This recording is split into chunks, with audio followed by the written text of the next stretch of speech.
2023 ज्योतिष गणना के अनुसार अगर आपने देखा होगा कि ये साल ऐसा साल है जिसमें जितने भी नवग्रह हैं वो सब अपना राशि परिवर्तन कर रहे हैं।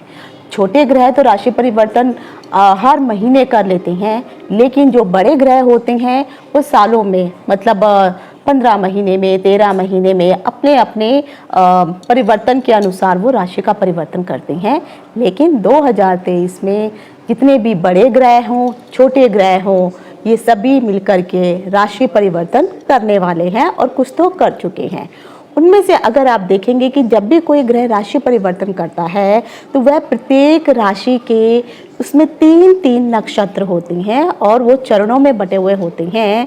तो वो प्रत्येक नक्षत्रों में रह करके अलग अलग फल देते हैं। यकीन मानिए कि मैं हमेशा बोलती हूँ कि एक ही राशि के सभी लोगों को एक जैसा फल कभी भी प्राप्त नहीं होता है। उसके पीछे का कारण होता है नक्षत्र, जिसे हम नक्षत्र सिद्धांत भी बोलते हैं। अभी जैसे अगर आप देखेंगे कि कोई भी ग्रह जब राशि परिवर्तन करता है तो जब राशि परिवर्तन होता है उस समय वह पहले नक्षत्र में, फिर दूसरे नक्षत्र में और तीसरे नक्षत्र के चरणों के हिसाब से वो जो है भ्रमण करता जाएगा, जिसके कारण अगर वो आपके लिए नक्षत्र शुभ है तो वो जो ग्रह का जो परिवर्तन हुआ है वो आपको शुभ मिलेगा। और अगर वो नक्षत्र अगर आपका शुभ नहीं पड़ रहा है आपकी राशि के अकॉर्डिंग तो वहाँ पर आपको अच्छा फल नहीं मिलेगा। आज के इस वीडियो में मैं आपको बताने वाली हूँ कि जो गुरु का परिवर्तन 22 अप्रैल को होने वाला है, इस परिवर्तन में मैं पहले ही वीडियो बना करके राशि के अनुसार यानी आपकी चंद्र राशि जो है मेष से लेकर के मीन राशि तक के जितने भी जातक हैं उनको क्या अच्छा या बुरा, शुभ या अशुभ फल प्राप्त होने वाला है। लेकिन आज के इस वीडियो में मैं आपको नक्षत्र के अनुसार बताने वाली हूँ कि मेष से लेकर के मीन राशि के जितने भी जातक हैं वो हमेशा इन चीज़ को ध्यान रखिए। पहले आप वो वाला जो चंद्र राशि पर आधारित वीडियो है उसको देखिए। उसमें अगर मैंने आपके लिए शुभता बताई गई है और अगर वही नक्षत्र के अनुसार मैं अगर आपको बता रही हूँ तो नक्षत्र में भी अगर अच्छा बताया गया है तो आप कह सकते हैं आपके दोनों हाथों में लड्डू हैं। और अगर चंद्र राशि के अनुसार अशुभ है लेकिन नक्षत्र राशि या नक्षत्र ज्योतिष के अनुसार जो है मतलब नक्षत्र सिद्धांत के अनुसार अगर शुभ बताया है तो 50-50 आपको प्राप्त होने वाला है। लेकिन अगर चंद्र दो ज्योतिष के अनुसार भी खराब है और नक्षत्र के अनुसार भी खराब है तो आपको संभल करके रहने की ज़रूरत है, क्योंकि ये नक्षत्र जो है वो आपकी पैदाइश के समय आप जिस राशि में पैदा हुए हैं और उस राशि में चंद्रमा कौन से नक्षत्र में भ्रमण कर रहा था, साथ में वो राशि कौन सी है, तो राशि का भी प्रभाव आपको मिलता है, नक्षत्र का प्रभाव भी मिलता है। और जब दोनों खराब हो जाते हैं तो ऐसी स्थिति थोड़ी भयंकर हो जाती है। और सबसे ज़्यादा भयंकर तो तब होती है अगर कुंडली में आपका वो वाला ग्रह 12 भावों में से किसी भी भाव में बैठा हो, अगर वो वहाँ पर भी शुभ फल नहीं दे रहा है तब आपकी स्थिति और अधिक क्रिटिकल हो जाएगी। तो वीडियो शुरू करने से पहले मैं आपको थोड़ी सी जानकारी देने वाली हूँ गुरु से संबंधित कि गुरु जो है 22 तारीख को अर्थात 21 तारीख की रात्रि के में रात्रि इन द सेंस कि 12 बजे के बाद जो है ग्रेगोरियन कैलेंडर के अनुसार जो है तिथियाँ यानी कैलेंडर बदल जाता है, डेट बदल जाती है। तो 22 तारीख जो 21 तारीख के सुबह के 5 बजे के बाद जो है गुरु राशि परिवर्तन कर रहे हैं। वो अपने मित्र की राशि मेष, मंगल की जो राशि है वो मेष है, उसमें परिवर्तन करने वाले हैं। अगर आप मेष राशि को देखेंगे जिस वक्त वो परिवर्तन करेंगे उस समय मंगल जो है तृतीय भाव में रहेगा, तीसरी राशि में यानी मिथुन राशि में रहने वाला है। ये सब चीज़ें मैंने अपने पिछले वीडियो में बताई हुई हैं। और जब गुरु वहाँ पे परिवर्तन करेंगे तो मेष राशि में पहले से ही राहु, सूर्य और बुध विद्यमान है। अब यहाँ पे एक चीज़ थोड़ी सी आपको समझने की ज़रूरत है कि इस समय अगर आप देखेंगे बुध जो है वो जब राशि परिवर्तन करने वाले हैं गुरु तो बुध उस समय वक्रीय अवस्था में चलने वाले हैं। राहु है वो बाय डिफ़ॉल्ट ही वक्रीय अवस्था में यानी उल्टे चलते हैं। तो देखेंगे तो मेष राशि के ऊपर जो है इस वक्त बहुत ज़्यादा प्रेशर है। अब आपको मैं बता के चलती हूँ, मान लीजिए ये आपकी पृथ्वी है। अब इस पृथ्वी में यानी सूर्य का मतलब होता है पृथ्वी जो धरती है। पृथ्वी में अगर आप देखेंगे तो सूर्य भी आ गया और राहु भी आ गया, बुध भी आ गया और गुरु भी आ गया। तो अगर आप राहु और बुध को इस वक्त देखेंगे तो राहु और बुध दोनों ही वक्री अवस्था में चल रहे हैं। तो यहाँ पे मेष राशि के ऊपर वक्र का मतलब वो जो उल्टा चलने का जो प्रभाव है ये ऐसे चल रहे हैं। लेकिन सूर्य हमेशा जो है मार्गी होकर के चलता है। गुरु जो है वो परिस्थितियों के अनुसार, समय के अनुसार कभी वक्री होंगे, कभी मार्गी होंगे, कभी अस्त होंगे तो कभी उदय होंगे। तो गुरु का अगर आपने देखा होगा, गुरु पूरे नवग्रहों में अगर आप देखेंगे तो सबसे ज़्यादा भारी ग्रह माना जाता है। इसलिए जितने भी गुरु से प्रभावित लोग होते हैं ना, वो हमेशा उनका वजन इसीलिए बड़ा हुआ रहता है। वो खाते कम, बेशक वो खाना कम भी खाएंगे लेकिन उसके बावजूद भी उनका शरीर फूलता जाता है। तो गुरु की वजह से जो, और कहा जाता है कि अगर गुरु की तुलना अगर पृथ्वी के साथ की जाए तो गुरु का क्षेत्रफल इतना बड़ा है कि आप 1600 प्लस पृथ्वी अगर गुरु के अंदर समा दी जाए उसके बाद भी गुरु में बहुत जगह बच जाएगी। और गुरु में गुरुत्वाकर्षण बहुत ज़्यादा है, जिसके कारण जो है अपना फोर्स ज़्यादा वो लगाते हैं। इसलिए वो जिस भी भाव में जाते हैं या जिस भी ग्रह राशि में जाते हैं वहाँ पर जाकर के उनके वजन के कारण जो है उसको वो दबा देते हैं। तो इस समय अगर देखा जाएगा तो मेष राशि के लोगों के ऊपर ज़्यादा प्रभाव पड़ रहा है। और ख़ासकर जब 22 तारीख को एग्जैक्ट में गुरु परिवर्तन कर चुके होंगे उस समय जो है बहुत सारी उथल पुथल की स्थितियाँ बनने वाली हैं। कारण क्या है इसके पीछे? क्योंकि अगर आप देखेंगे जो 2023 में 22 अप्रैल को जो गुरु परिवर्तन कर रहे हैं, इसमें 4 बड़े ग्रह जैसे मैंने आपको बताया है, राहु हो गया, बुध हो गया, सूर्य हो गया, और उसमें चंद्रमा भी उस समय वहीं पर ही रहने वाले, लेकिन चंद्रमा 2.25 दिन के बाद अपना राशि परिवर्तन कर लेते हैं। तो आखिर गुरु का ये जो राशि परिवर्तन हो रहा है मेष राशि के, इस समय अगर आप देखेंगे तो गुरु, राहु और सूर्य ये तीनों मेष राशि में विद्यमान है और मेष राशि के ये अश्विनी नक्षत्र में विचरण कर रहे हैं तीनों के तीनों ग्रह। और जो बुध ग्रह है वो उस समय शुक्र का जो नक्षत्र है भरणी नक्षत्र उसमें वो विद्यमान है। तो सूर्य भी उल्टा है, मतलब वक्री का कंडीशन में है, बुध भी वक्री कंडीशन में है, लेकिन बुध का प्रभाव जो है और राहु का जो प्रभाव है ये अलग अलग रूप से आपके ऊपर पड़ने वाला है और सभी राशियों के ऊपर इसका प्रभाव पड़ेगा। तो फिर अगर आप देखेंगे अब जो मैं राशि सिद्धांत जो राशियों के अनुसार जो प्रत्येक नक्षत्र हैं, हर राशि में 3 नक्षत्र आते हैं, नक्षत्र सिद्धांत के अनुसार अब मैं बताने वाली हूँ कि कौन से नक्षत्र वाले जातक को क्या शुभ या शुभ फल मिलने वाला है। तो मैं डिम्पल शांडिल्या ज्योतिष सत्य ज्ञान सागर के माध्यम से अपने सभी नए और पुराने दर्शकों का हार्दिक अभिनंदन करती हूँ। नमस्कार।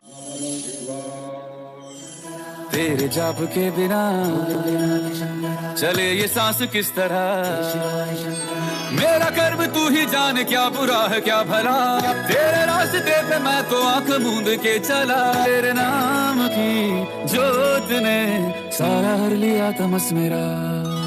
नमो नमो शंकरा भोलेनाथ शंकरा, जय त्रिलोकनाथ शंभो हे शिवाय। ज्योतिष में श्रद्धा, आस्था और विश्वास रखने वाले सभी दर्शकों का मेरे इस YouTube चैनल ज्योतिष सत्य ज्ञान सागर में आप सबका हार्दिक स्वागत करती हूँ। मेरे इस चैनल को सब्सक्राइब करिए, बेल आइकन के बटन को प्रेस करिए ताकि आने वाली सभी नोटिफिकेशन आपको मिलती रहे। वीडियो पसंद आने पर इसको लाइक और शेयर करना ना भूलें। वीडियो को देखने के लिए आप सभी का। तो अगर आपने देखा होगा, जैसे मैंने आपको बताया है कि गुरु जो है यहाँ पर गुरु, राहु, सूर्य, बुध, एक चीज का हमेशा ध्यान रखिए कि किसी भी भाव में ज़्यादा ग्रह अगर आ जाते हैं तो ज़्यादा ग्रहों का होना उतना अच्छा फल नहीं दे पाता है। क्योंकि अब देखिए बुध है, बुध अगर आपको फल देने लगेगा तो बुध बिन पैंदी का लोटा है, जिसके साथ रहेगा उसी के साथ फल देना शुरू कर देगा। तो राहु के साथ है तो राहु का भी, राहु और बुध का फल भी मिलेगा आपको, सूर्य और बुध का फल भी मिलेगा और गुरु और बुध का फल भी मिलेगा। एक रोचक वाली बात अगर आप यहाँ पे देखेंगे तो गुरु और राहु ये आपस में शत्रु होते हैं, सूर्य राहु ये भी आपस में शत्रु होती हैं, और जो राहु है वो बुध के साथ है, क्योंकि राहु खुद बुध का मतलब बुध की राशि में जो है वो शुभ माना जाता है, और कन्या राशि जो है राहु का घर बताया गया है, राहु का भाव बताया गया है। तो यहाँ पर राहु जो है बुध के साथ, अगर राहु और बुध आपस में रहते हैं तो बुध के अंदर वो कंट्रोल करने की शक्ति होती है कि वो राहु को कंट्रोल करके रखते हैं। इसीलिए याद रखिए कि जब भी कभी राहु बुध की राशि जो है कन्या में जाते हैं तो वहाँ पर वो इतना सुखी नहीं हो पाते हैं, इतना वहाँ पे वो उतना प्रसन्नता से नहीं रह पाते हैं। क्योंकि आप मान के चलिए कि अगर आपको एक महल दे दिया जाए लेकिन महल में पिंजरा है और आपको पिंजरे में डाल दिया जाए और आप चाहते हुए कुछ नहीं कर पाएंगे, तो सेम चीज़ वही है। क्योंकि बुध के कारण राहु जो है कुछ कर नहीं पाता है, इसलिए वो इतना सुखी वहाँ नहीं रहता है। तो बुध राहु को कंट्रोल कर सकते हैं। तो अब आप देखेंगे तो राहु और जब गुरु आपस में मिलेंगे तो यहाँ पे गुरु चांडाल योग का निर्माण हो जाएगा। इससे बुद्धि भ्रांत होना शुरू हो जाएंगे, आपके डिसीजन सही नहीं होंगे, आप जो सोच रही हैं बस ये काम हो गया वो होगा ही नहीं पूरा। हाँ, सूर्य और गुरु ये दोनों आपस में मित्र है, दोनों शुभ ग्रह हैं, तो यहाँ पर आपको सूर्य और गुरु का भी शुभ और अशुभ फल प्राप्त होगा। गुरु और बुध ये दोनों ही अपने आपस में विपरीत और मतलब विपरीत यानी शत्रु ग्रह हैं। वो क्यों ग्रह है शत्रु? क्योंकि बुध ने जो था गुरु की वाइफ का हरण किया था और बाद में उससे जो थी चंद्रमा की उत्पत्ति हुई थी, तो इसलिए गुरु और बुध की आपस में नहीं बनती है। लेकिन बुध और सूर्य दोनों आपस में मित्र हैं, तो यहाँ पर बुध और सूर्य का मिला जुला प्रभाव भी मिलेगा। और साथ ही साथ ये भी याद रखिए कि प्रत्येक ग्रह अपना अपना इंडिविजुअल प्रभाव भी आपको देके जाएगा। तो आपको ये सभी ग्रहों का मिला जुला प्रभाव मिलेगा और साथ में अलग अलग रूप से भी प्रभाव मिलेगा। लेकिन ज़्यादा अच्छा प्रभाव आपके जो कुंडली है उसमें कौन सा ग्रह कहाँ पर है इस पे जो है डिपेंड करता है। अगर आपके भाव जो कुंडली है, कुंडली में शुभ भावों में आपके ग्रह बैठे हैं तो आपको ये फल शुभ मिलेगा। और अगर कुछ बुरा भी हो रहा है तो वहाँ पर बुराई थोड़ी कम हो जाएगी, तो उतना आपको परेशानी वाली स्थिति नहीं आएगी। तो जैसे मैंने कहा है कि गुरु राहु सूर्य ये दोनों ही अश्विनी नक्षत्र में है। अश्विनी केतु का नक्षत्र होता है और केतु विच्छेदात्मक होता है, हमेशा वो काटता है। क्योंकि राहु और केतु दोनों, जब राहु का धड़ अलग हुआ तो जो सिर था वो केतु बन गया और नीचे का हिस्सा पूरा राहु बन गया। तो ये राहु और केतु जो है विच्छेदात्मक ग्रह है। तो केतु के नक्षत्र में ये तीनों इस वक्त रहेंगे। सूर्य जो है कम से कम मतलब 8-9 दिन तक वहाँ पे रहेंगे।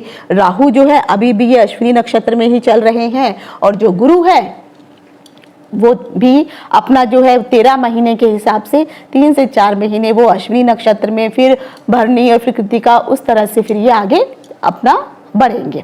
तो जितने भी केतु के नक्षत्र के जो जातक हैं, हाँ एक चीज और बोलूंगी, जो बुध ग्रह है, बुध ग्रह जो है वो भरणी के नक्षत्र में है। सॉरी मैंने भरणी गलत बोल दिया था। तो बुध जो है वो भरणी के नक्षत्र में है, भरणी शुक्र का नक्षत्र होता है। तो यहाँ पर अगर मैं जो प्रभाव आपको बताने वाली हूँ तो आप कह सकते हैं कि इन तीनों का ही प्रभाव आपको मिलने वाला है, क्योंकि ये तीनों के तीनों ग्रह जो है भरणी नक्षत्र में है। दूसरा, जब तक ये तीनों एक ही नक्षत्र में रहने वाले हैं, हो सकता है उस समय, जैसे अगर आपने देखा होगा काफ़ी जगहों पे भूकंप की स्थितियां पड़ी हैं, क्योंकि सूर्य, पृथ्वी को ही सूर्य बोला जाता है। तो एक तरफ तो राहु और बुध पृथ्वी को खींच रहे हैं और दूसरी तरफ गुरु जो है और सूर्य जो है, गुरु का इतना गुरुत्वाकर्षण है भार के कारण, गुरु दूसरी तरफ जो है अपने पृथ्वी को खींच रहे हैं। तो यहाँ पर थोड़ा पृथ्वी के हिलने डुलने की सिचुएशन दिखाई देती है। और दूसरा जो 20 तारीख आने वाली जो है, 20 तारीख को सूर्य ग्रहण भी पड़ने वाला है। तो इन सब चीज़ों का भी आने वाले भविष्य में आपके ऊपर शुभ या अशुभ फल पड़ेगा। केतु के नक्षत्र जो होती हैं वो है अश्विनी, मघा, मूल। जिन भी लोगों का जन्म केतु के नक्षत्र में हुआ है, यानी अश्विनी नक्षत्र में, मघा और मूल में जिनका भी जन्म हुआ है, ऐसे लोगों को अपने शरीर की देखभाल करना जरूरी है। और खासकर क्योंकि अगर आप देखेंगे अश्विनी नक्षत्र मंगल का नक्षत्र होता है, तो मंगल के नक्षत्र वाले जो लोग हैं उन लोगों को भी, यानी जो मेष राशि के जितने भी लोग हैं उन लोगों को अपना ख्याल रखना बहुत जरूरी है। ये तब तक रखना है जब तक जो है सूर्य तो 1 महीने में चले जाएंगे, बुध भी चले जाएंगे, लेकिन गुरु और राहु वहाँ पर काफ़ी समय तक, कम से कम 6 से 7 महीने वहाँ विद्यमान रहने वाले हैं। और बाद में जब राहु परिवर्तन कर लेगा उसके बाद जो है गुरु अकेले हो जाएंगे तो वहाँ पर बहुत ही अच्छा फल फिर मिलने वाला है। लेकिन तब तक यानी 30 अक्टूबर तक जितने भी केतु के नक्षत्र के जातक हैं अपने शरीर की देखभाल कीजिए, खासकर अपने सिर का जो हिस्सा है, तो ये ऊपर का हिस्सा होता है जो मेष राशि में आता है, यहाँ पर आपको चोट लगने, एक्सीडेंट होना, किसी भी प्रकार की सर्जरी या ऑपरेशन इत्यादि हो सकता है। तो आपको कोशिश करनी है कि केतु के नक्षत्र, केतु के जितने भी आप मंत्र होते हैं, केतु से संबंधित जो उपाय होते हैं उनको आप करिए। मैं तो कहूँगी कि अगर आप डेली पूजा करते हैं, पूजा करते वक्त जो है कम से कम, अगर ज़्यादा नहीं है तो 9 बार भी, अगर आप 9 हो गया, 27 हो गया, इतनी बार अगर उनके नक्षत्रों का जाप करेंगे तो आपको बहुत ज़्यादा राहत प्राप्त होने वाली है। उसके बाद आ जाता है शुक्र का नक्षत्र। शुक्र के नक्षत्र में जो आते हैं भरणी, पूर्वा फाल्गुनी और पूर्वाषाढ़ा। यहाँ के जो 3 नक्षत्र मैंने बताए हैं, इन नक्षत्र वालों के लिए जो केतु, जो गुरु का जो परिवर्तन होने वाला है, आप लोगों के लिए यह परम मित्र स्थान पर बैठा हुआ है। परम मित्र का स्थान का मतलब होता है कि गुरु का ये जो परिवर्तन है आपके लिए बहुत अच्छा, यानी बेस्ट फ्रेंड के जैसे आपके साथ कार्य होने वाले हैं। अभी तक जो भी काम आपके रुके हुए थे, जो भी परेशानियां थी, वो धीरे धीरे वो हर्डल सब कम हो जाएंगे। और जो लोग आपके साथ अभी तक किसी भी कारण, जैसे राहु के कारण जो आपके ऊपर षड्यंत्र वगैरह इत्यादि रच रहे थे या परेशानी कर रहे थे, चाहे ऑफिस में हो या घर या बाहर में हो, तो आप धीरे धीरे जो है ये सारे हर्डल्स ख़त्म हो जाएंगे। और आपके जो जब तक गुरु जो है अश्विनी नक्षत्र में रहेंगे, आपका समय बहुत अच्छा जाने वाला है। तो कम से कम आप लगा लीजिए 2.5 से 3 महीने तक जो गुरु हैं, 4 महीने तक जो है गुरु आप कह सकती हैं अश्विनी नक्षत्र में रहने वाले हैं। उसके बाद जो है अश्विनी नक्षत्र में रहेंगे तो शुक्र के लोगों को, जितने भी जातक हैं शुक्र के नक्षत्र वाले, उन लोगों का समय बहुत अच्छा रहेगा। जो भी कार्य है और जो भी, चाहे अगर आप कोई महिलाओं से संबंधित कोई कार्य करते हैं, जैसे कपड़ों का कोई बिजनेस अगर आप कर रहे हैं, या फिर कोई आप कॉस्मेटिक की शॉप है, अगर आप मेकअप या ब्यूटी पार्लर इत्यादि का काम कर रहे हैं, या जो भी आप फिल्मों से संबंधित मीडिया लाइन में जुड़े हुए हैं, इन लोगों का समय बहुत अच्छा रहने वाला है। अब आ जाते हैं रवि अर्थात सूर्य के नक्षत्र वाले लोग। तो जिन भी लोगों का जन्म कृतिका, उत्तरा फाल्गुनी और उत्तराषाढ़ा में अगर हुआ है, तो आप अपना देख लीजिए कि आपकी राशि के अनुसार कैसा मैंने बताया है। तो नक्षत्र सिद्धांत के अनुसार आपका ये समय बहुत अच्छा है, यानी गुरु यहाँ पर आपके लिए मित्रवत, मैं यहाँ लिखती जा रही हूँ, केतु का मैंने बता दिया है, यहाँ पे जन्म में है। केतु के बाद फिर मैंने आपको बोला था शुक्र, तो शुक्र के लिए थे परम मित्र, और शुक्र के बाद आपका आ गया सूर्य, सूर्य के लिए आपके लिए मित्र। तो ये आपके लिए जो है सूर्य के नक्षत्र वाले लोगों के लिए गुरु मित्रवत व्यवहार करने वाले हैं। यानी अगर आप सरकार से जुड़े हुए किसी प्रकार का कोई काम कर रहे हैं, आपकी बल्ले बल्ले है, आपको वहाँ से फ़ायदा होने वाला है। गुरु आपको वहाँ पर जो है शुभता प्रदान करेंगे। अगर आपने कोई सरकारी कोई टेंडर इत्यादि भरा हुआ है, या पिता की तबीयत वगैरह कोई ख़राब चल रही है, अब धीरे धीरे ये सब ठीक होने वाली हो जाएगी। अगर पिता के साथ आपके संबंध नहीं अच्छे चल रहे थे, तो वो भी अभी सुधरने लग जाएंगे। सरकार से अगर जो अभी तक आपको लाभ प्राप्त नहीं हो रहे थे, अब वो लाभ भी आपको प्राप्त होने वाले हैं। शरीर से संबंधित, हड्डियों से संबंधित, हार्ट से संबंधित अगर आपको कोई हेल्थ इशू चल रहे थे, तो जब तक ये अश्विनी नक्षत्र में रहेंगे गुरु, आपके लिए बहुत ही अच्छा टाइम पीरियड है। और ये टाइम पीरियड में अगर मान लीजिए आपको कोई हार्ट की सर्जरी इत्यादि भी अगर करवानी पड़ जाती है, तो आपके लिए ये टाइम सही है, तो आप इस टाइम पे ये कर सकती हैं। लेकिन मैं फिर भी ज़रूर बोलूँगी कि थोड़ा सा जब तक ये राहु चेंज ना हो जाए, तब तक अगर डॉक्टर अगर अर्जेंट बोलते हैं, तो ये टाइम पे भी एक अच्छा शुभ मुहूर्त देख के आप करवा सकते हैं। तो इससे जो है आपकी सर्जरी ठीक ठाक हो जाएगी, और जिसके लिए आपने सर्जरी की है वहाँ पर उस कार्य में भी आपको सफलता प्राप्त होगी। अब आ जाता है चंद्रमा का नक्षत्र। जिन भी लोगों का चंद्रमा के नक्षत्र रोहिणी, हस्त, श्रवणा में जन्म हुआ है, इन लोगों के लिए गुरु का जो ये परिवर्तन है, राशि परिवर्तन, जो नक्षत्र अश्विनी में जा रहे हैं, ये बहुत ही घातक है। यानी चंद्रमा राशि के जितने भी लोग हैं उनके लिए ये बद्ध तारा के लिए पड़ रहा है। बद्ध तारा का मतलब होता है मृत्यु तुल्य कष्ट या बाधक, किसी भी कार्य में आपको बाधा मिलने वाली है। यहाँ रोहिणी, हस्त और श्रावणा ये तीनों चंद्रमा के नक्षत्र है। तो एक तो आपको मानसिक परेशानी बहुत ज़्यादा रहने वाली है। दूसरा, आप स्त्रियों से थोड़ा दूरी बना के रखें, अपनी भाषा को थोड़ा संभाल करके रखें। और जो भी अगर आप काम कर रही हैं उसमें बहुत ही सतर्कता से आप उस काम को करिए।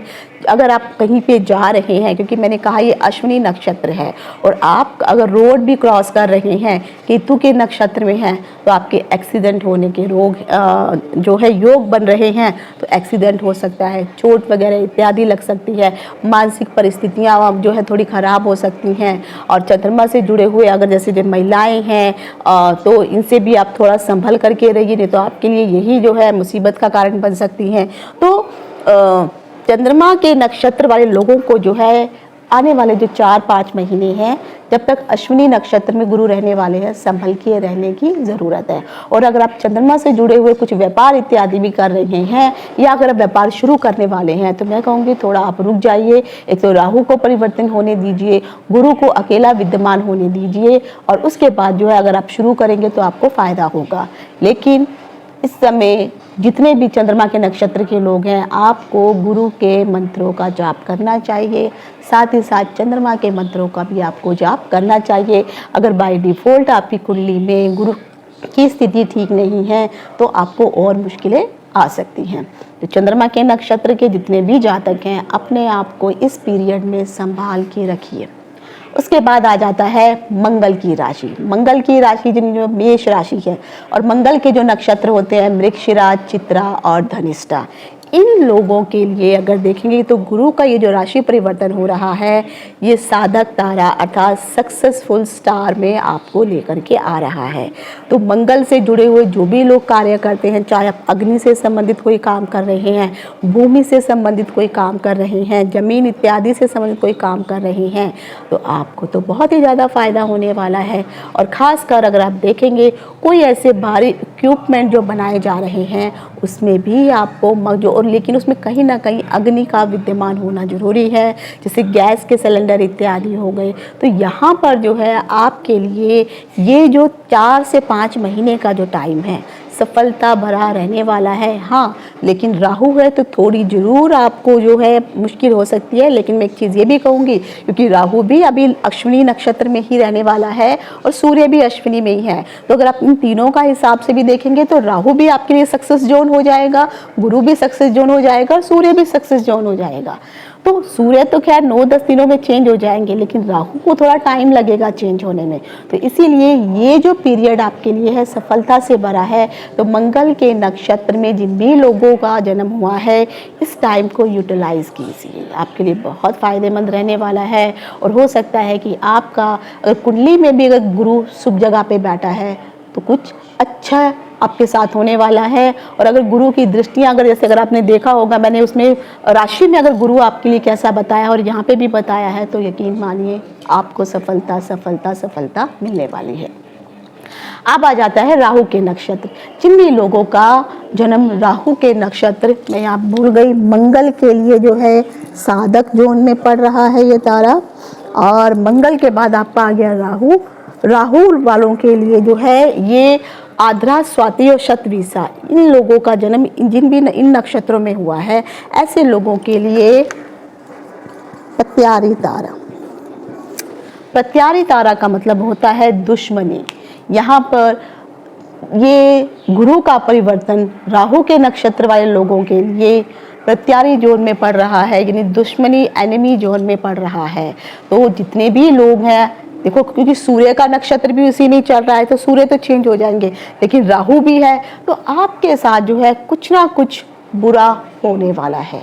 गुरु भी वहाँ रहेंगे, तो जिसके कारण जो है आपको और अधिक मुश्किलों का सामना करना पड़ सकता है। आपके जो शत्रु हैं, एक तो जो पहले जो मित्र थे वो भी अभी आपको शक की निगाह से देखने लगेंगे, आपके ऊपर डाउट करने लगेंगे, और धीरे धीरे आपके ऊपर कोई षड्यंत्र भी रचा जा सकता है। तो आपके ऊपर मुसीबत आ सकती है। तो कोशिश कीजिए, चाहे आपके घर परिवार के लोग हों, चाहे आपके ऑफिस के लोग हों, पास पड़ोस के लोग हों, इनसे थोड़ा सा जो है डिस्टेंस आप बना के रखिए। ये 3 से 4-5 महीने की बात है। उसके बाद गुरु भी परिवर्तन, अपना नक्षत्र परिवर्तन कर लेंगे और राहु का भी नक्षत्र परिवर्तन हो जाएगा। तो उस समय जो है फिर आपकी स्थिति थोड़ी ठीक हो जाएगी। लेकिन गुरु राहु की वजह से जो है आपको ज़्यादा बुरा फल प्रभाव पड़ने वाला है, क्योंकि दोनों ही केतु के नक्षत्र में विद्यमान है। तो आद्रा के नक्षत्र में राहु के नक्षत्र में जिनका भी जन्म हुआ है, आप अपने आप को बचाइए, षड्यंत्र से बचिए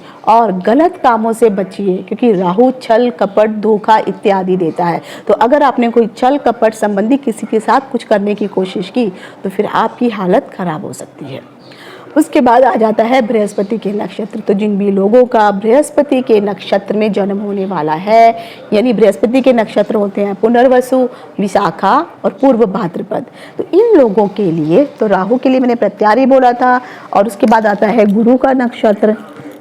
तो गुरु के नक्षत्र के जितने भी मैंने लोग अभी बताए हैं, इन लोगों के लिए ये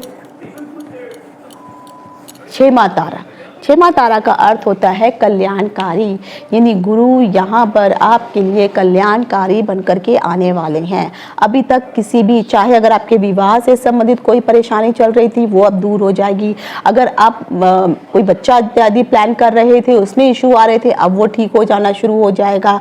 अगर परिवार में कुछ अनबन इत्यादि हो रही थी वो अब ठीक होनी शुरू हो जाएगी। तो इस तरह से शिक्षा से संबंधित, अगर आप कोई उच्च शिक्षा को प्राप्त करने के लिए कहीं बाहर जाने की सोच रहे थे या किसी कॉम्पिटिटिव एग्जाम में पार्टिसिपेट आप करने की सोच रहे थे, तो यकीन मानिए अब बृहस्पति के जो नक्षत्रों में पुनर्वसु, विशाखा और पूर्व भाद्रपद में जिनका भी जन्म हुआ है, ये गुरु का जो परिवर्तन हो रहा है अश्विनी नक्षत्र में मेष राशि के, जो मंगल की राशि है, और वो अपने मित्र के घर ही जा रहे हैं, तो यहाँ पर आपके लिए कल्याणकारी बनकर के आ रहे हैं। तो जो भी चीज़ें मैंने आपको बताई हैं ये आपके लिए फेवरेबल होंगी और आपको उसमें सफलता भी प्राप्त होगी। पर कोशिश कीजिए थोड़ी सी मेहनत अगर अधिक करेंगे, क्योंकि राहु और गुरु जब तक साथ में रहेंगे तो थोड़ा सा आपको मेंटली डिस्टर्बेंस भी रहेगा। तो उस चीज़ को दूर करने के लिए आपको जो है गुरु के मंत्रों का आपको जाप करना होगा। और खासकर जिन भी लोगों का राहु की सिचुएशन ठीक नहीं है, राहु सही नहीं है, मैं उनको हमेशा कहती हूँ कि आप शिव के मंत्रों का जाप कीजिए। रुद्राष्टक, यानी राहु का जो गुरु है, जिसे आप कह सकते हैं, यानी राहु का जो देवता है वो रुद्र है। रुद्र स्वयं शिव का ही एक रूप है। तो आप रुद्राष्टक का पाठ करिए और आपके लिए ये समय और भी अच्छा हो जाएगा। उसके बाद बृहस्पति के बाद आता है शनि का नक्षत्र। शनि के 3 नक्षत्र होते हैं, पुष्य, अनुराधा और उत्तर भाद्रपद। इन लोगों का समय पीरियड जो है अच्छा नहीं जाने वाला है। तो यहाँ पे लिख देती हूँ। तो जो शनि के नक्षत्र के लोग हैं, इन लोगों का समय विपद तारा में जो है गुरु का जो प्रभाव है विपत्ति लेकर के आपके ऊपर आने वाला है। तो जो भी लोग शनि से संबंधित कार्य कर रहे हैं, जो लोग कारोबार इत्यादि कर रहे हैं लेकिन वहाँ पे चीटिंग कर रहे हैं, और अभी तक आपने जितने भी साम दाम दंड भेद लगा करके जितने भी आपने बुरे काम किए हैं, तो अब यहाँ पर उन सब का हिसाब होने वाला है। यकीन मानिए। तो जितने भी पुष्य, अनुराधा और उत्तर भाद्रपद के लोग हैं, आप बैल मुझे मार की चीज़ों को, विपत्तियों को ना अपनाएं, न्योता ना दें। बुरे जितने भी गरीब तबके के लोग हैं उनका शोषण ना करें। कोई चीटिंग इत्यादि अगर आप कर रहे हैं तो ये पीरियड अब आपका जो है शनि जो है, क्योंकि अब शनि की राशि में है, ऊपर से गुरु का परिवर्तन है और गुरु आपके लिए विपदा लेकर के आ रहे हैं। तो ये दोनों चीज़ें जब आपस में मिल जाएंगी तो आपके लिए और ज़्यादा परिस्थितियाँ खराब हो जाएंगी। और बाय डिफ़ॉल्ट अगर आपकी कुंडली में भी शनि ठीक नहीं बैठा है तो और अधिक मुश्किल का सामना करना पड़ेगा। तो इसीलिए आप गुरु के मंत्रों का जाप कीजिए और शनि के मंत्रों का जाप कीजिए। गरीब लोगों को कुछ दान वगैरह दीजिए और उनके लिए कपड़ा, अन्न दे सकते हैं वो करिए। अगर आपकी बिजनेसमैन वगैरह इत्यादि हैं तो अपने जो कर्मचारी हैं उनका थोड़ा देखभाल रखिए और अच्छे के साथ उनके साथ बर्ताव कीजिए, जिससे जो है इस थोड़े बुरे प्रभाव को कम किया जा सकता है। मैं ये हमेशा कहती हूँ कि अगर आपकी कुंडली में चाहे कोई ग्रह कितना ही बुरा क्यों ना हो, लेकिन अगर आपका आचरण, आपका व्यक्तित्व, आपका कैरेक्टर अगर सही है तो वो बुरा ग्रह भी आपका कुछ भी बिगाड़ नहीं पाएगा। लेकिन अगर आपकी कुंडली में अगर आपका जो चीज़ें मैंने बताई हैं, अगर ये सब चीज़ें आपके पास मतलब अगर कोई ग्रह बुरी अवस्था में है लेकिन आपका कैरेक्टर ठीक नहीं है, आपका आचरण ठीक नहीं है, आपकी बात करने का, बोली का तरीका सही नहीं है, तो ये जो ग्रह और ये जो आपका जो पूरा कैरेक्टर जब मिलेगा तो आपके लिए मुसीबतों का सामना करना बहुत ही ज़्यादा परेशानी वाला हो जाएगा। लेकिन अगर आपकी कुंडली में ग्रह बुरी कंडीशन में भी है लेकिन जो चीज़ें मैंने अभी बताई ये सब पॉजिटिव हैं, आप लोगों के साथ अच्छा व्यवहार करते हैं, मिलनसार हैं, आपका कैरेक्टर बहुत अच्छा है और लोगों के साथ जो है छल कपट बेईमानी इत्यादि नहीं करते हैं, तो बुरा ग्रह भी एक समय बाद जो है अपनी क्रूरता छोड़ करके आपको शुभ फल देना शुरू कर सकते हैं। तो शनि के नक्षत्र वाले जितने भी लोग हैं, आने वाले 4 से 5 महीने अपने आप को सतर्क बना करके रखिए। शनि से संबंधित कोई अगर आप कार्य कर रहे हैं तो इसमें कुछ मुश्किलों का सामना करना पड़ सकता है, तो यहाँ पर आपको शनि के मंत्रों का, गुरु के मंत्रों का उपाय मंत्रों से उपाय आपको करना होगा। बाकी दान अगर इत्यादि दे सकते हैं तो वो भी आप दीजिए, सबसे ज़्यादा इफेक्टिव मंत्र रहते हैं।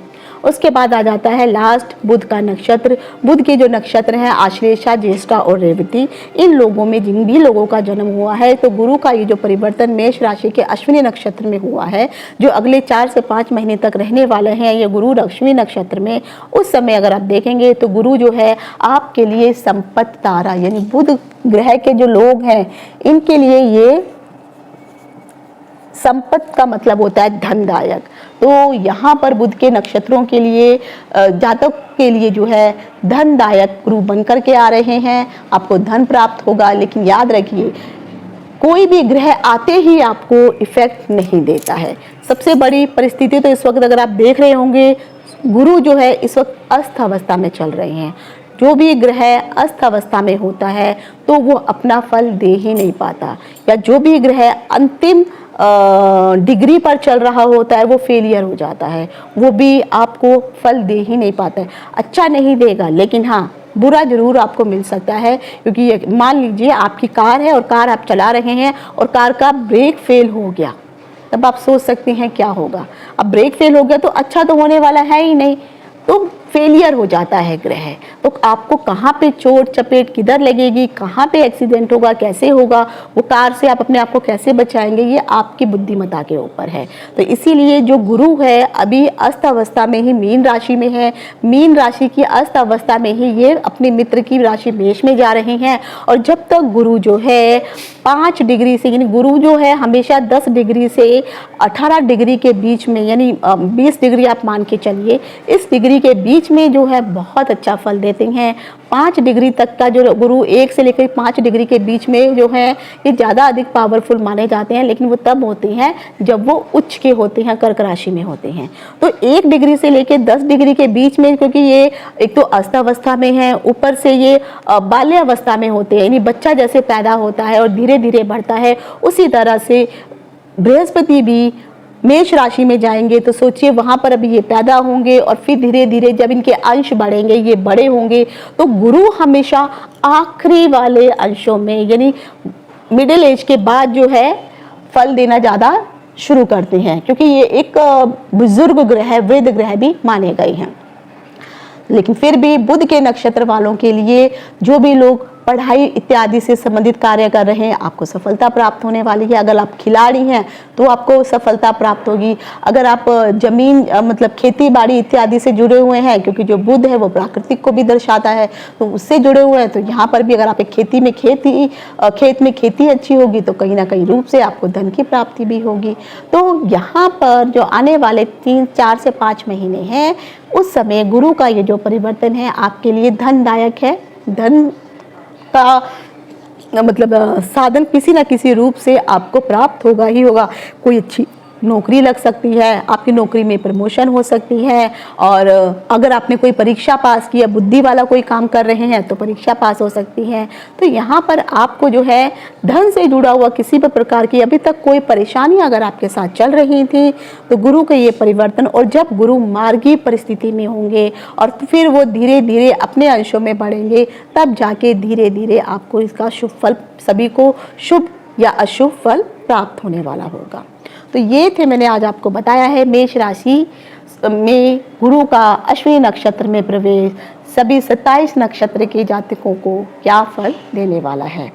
लेकिन इस फल के बारे में जानने से पहले आप जरूर जा कर के चंद्र राशि के अनुसार जो भी मैंने फल बताया है उसको सुनिए और फिर इसको सुनिए और दोनों को मिलाइए, फिर देखिए आपको क्या फल मिलने वाला है। जैसे मैंने शनि की राशि वालों के लिए बोला है ये विपत्त तारा में आने वाले हैं, लेकिन अगर चंद्र राशि में आपको सही फल मिल रहा है और यहाँ पे विपत्ति आ रही है तो वो 50-50 हो जाएगी, यानी आप उसको बर्दाश्त कर पाएंगे। लेकिन वहाँ पे भी मुसीबत है और यहाँ भी मुसीबत है और बाय डिफ़ॉल्ट कुंडली में भी सही नहीं है, तो बहुत अधिक मुश्किलों का सामना आपको करना पड़ सकता है। आपको ये वीडियो कैसा लगा प्लीज़ कमेंट जरूर करिए, पसंद आए तो लाइक अवश्य करिए। आज यहीं तक, इति शुभम, नमस्कार।